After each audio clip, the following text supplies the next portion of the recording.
पिछले कुछ महीनों से जब से ईरान और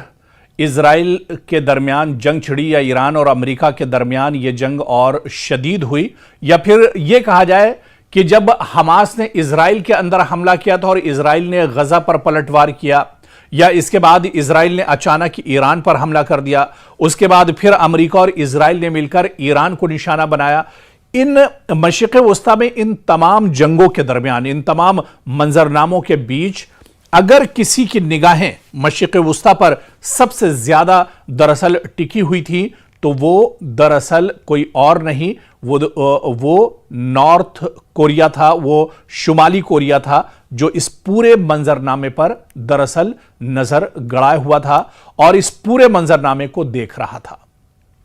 बज़ाहिर प्योंगयांग जंग का बराह रास्त फरीक नहीं था, न उसकी सरहद ईरान से मिलती है और ना ही उसके ऊपर फौरी हमले का कोई ऐलान हुआ, लेकिन इसके बावजूद शुमाली कोरिया इस जंग को महज मशरिक़ वस्ता का बहरान नहीं बल्कि अपने मुस्तकबिल, अपने एटमी प्रोग्राम, अपनी हुकूमत की बका और अमेरिका के साथ आने वाले मुमकिना तसादुम के आईने के तौर पर देखता रहा है। और अभी भी शुमाली कोरिया या प्योंगयांग की बात करें तो वो पूरी तरह से अलर्ट है। जब यह जंग चल रही थी उस वक्त आपको याद होगा कि शुमाली कोरिया की तरफ से यह बयान भी आया था कि जिस तरह से अमेरिका या अमेरिका जैसी जो सुपर पावर ताकतें हैं, खासतौर से उसका इशारा अमेरिका की तरफ था कि वो कमजोर ममालिक पर किस तरह से अचानक हमला कर सकते हैं या उसे किस तरह से अपनी गिरफ्त में ले सकते हैं। लेकिन शुमाली कोरिया ने यह ऐलान किया था कि शुमाली कोरिया को लेकर यह गलती अमेरिका भूल कर ना करे या कोई दूसरा मुल्क भूल कर ना करे, क्योंकि शुमाली कोरिया ईरान, वेनेजुएला या फिर लबनान नहीं है। अगर अमेरिका ने यह गलती की तो उसे मुंहतोड़ जवाब दिया जाएगा। इसीलिए ईरान जंग के बाद शुमाली कोरिया के बयानात, अस्करी सरगर्मियों, मिसाइल प्रोग्राम और इसके अलावा बहरी ताकत के मुजाहरों और सिफारती इशारों को एक साथ पढ़ना बहुत जरूरी है, इस पर गौर करना बहुत जरूरी है। सवाल यह नहीं कि शुमाली कोरिया ने ईरान के हक में क्या कहा, बल्कि असल सवाल यह है कि प्योंगयांग ने इस जंग से क्या सबक लिया, किस खतरे को महसूस किया और अब वो किन तैयारियों पर तवज्जो दे रहा है। दरअसल शुमाली कोरिया ने जिस तरह से कहा था कि वो पूरी तरह से अलर्ट है, आप देखिए कि मिडिल ईस्ट में, मशरिक़ वस्ता में, जहां पर इजराइल, अमेरिका लगातार ईरान को निशाना बना रहे थे, ईरान लगातार पलटवार कर रहा था, उस वक्त भी अगर पूरी नजरें शुमाली कोरिया की कहीं पर थी तो वो मशरिक़ वस्ता पर थी, उसकी पल पल के अपडेट पर उसकी दरअसल निगाहें थी। शुमाली कोरिया के लिए ईरान जंग का सबसे बड़ा सबक यह है कि वॉशिंगटन अब भी रिजीम चेंज या क़यादत को बराह रास्त निशाना बनाने वाली फौजी हिकमत अमली से दस्तबरदार नहीं हुआ है।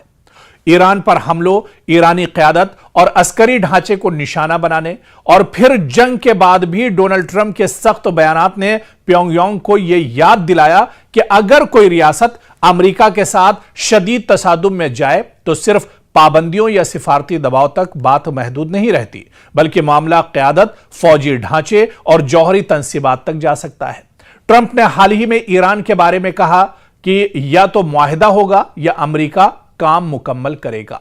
और यही जबान शुमाली कोरिया के लिए खासतौर पर माने रखती है। प्योंगयांग की नजर में ईरान जंग ने एक और बात साबित की, जिस रियासत के पास काबिल एतमाद जौहरी डिटरेंस न हो वो अमेरिका या इजरायली दबाव के सामने ज्यादा गैर महफूज हो जाती है। यही वजह है कि जनूबी कोरिया के सदर ने भी कहा कि ईरान जंग के बाद शुमाली कोरिया अपने जौहरी हथियार छोड़ने पर पहले से भी कम आमादा होगा। उनके मुताबिक इस पूरी कशीदगी और इस जंग ने प्योंगयांग के इस यकीन को और मजबूत किया कि एटमी हथियार ही हुकूमत की बका की असल जमानत है। और ऐसे में आपको याद होगा कि शुमाली कोरिया के सदर ने बाकायदा यह कहा था कि वो अपनी जो एटमी ताकत है उसे एक तरह से और बढ़ा रहे हैं, ताकि अमेरिका जैसी जो ताकतें हैं जो अपने आप को दरअसल पूरी दुनिया का चौधरी समझती हैं, जिनकी हठधर्मी पूरी दुनिया पर चलती है, वो दरअसल उसे आंख न दिखा पाए। इसी वजह से लगातार वो अपनी एटमी सलाहियतों को बढ़ा रहे हैं। मशरिक़ वस्ता में आपको याद होगा जब जंग चल रही थी शबाब पर थी इजराइल, अमेरिका और ईरान की जंग, उस वक्त शुमाली कोरिया लगातार अपने मिसाइल और अपने ड्रोन्स का एक तरह से प्रैक्टिकल कर रहा था और उसकी आजमाइश कर रहा था। तो दरअसल शुमाली कोरिया का यही मानना है कि कोई बड़ी ताकत, दुनिया की बड़ी से बड़ी ताकत, दुनिया का सुपर पावर भी अगर